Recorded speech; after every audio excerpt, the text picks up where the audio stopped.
মন্দিরময় গ্রাম ভাল্যগ্রামের গ্রামে ঢোকবার বা এখন আমি গ্রাম থেকে বেরিয়ে যাচ্ছি।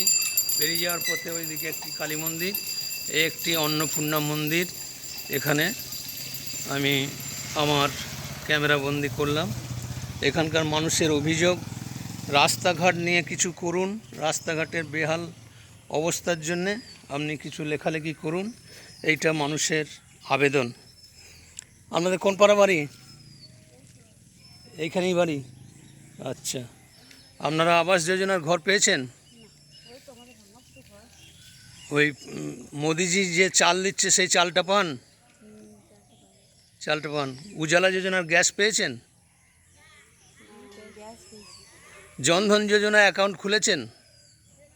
হ্যাঁ, জিরো ব্যালেন্সের অ্যাকাউন্ট যেটা, এটা কি ছেলে না মেয়ে?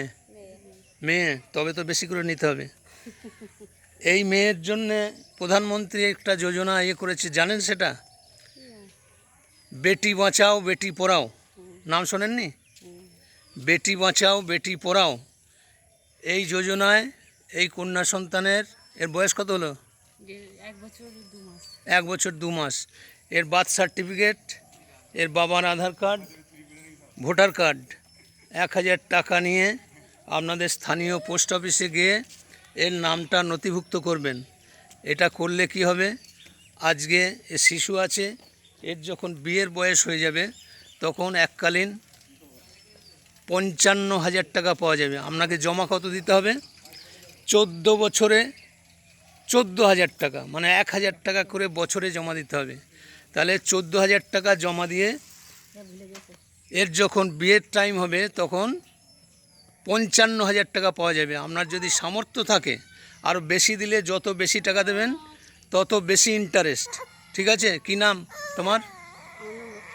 হ্যাঁ, লক্ষ্মী হাজরা। এই গ্রামেরই মেয়ে? আচ্ছা, কোথায় বিয়ে হয়েছে? ও, অন্য? আচ্ছা আচ্ছা, ঠিক আছে, ঠিক আছে, মনে থাকবে যেটা বললাম, ভুলে যাবেন।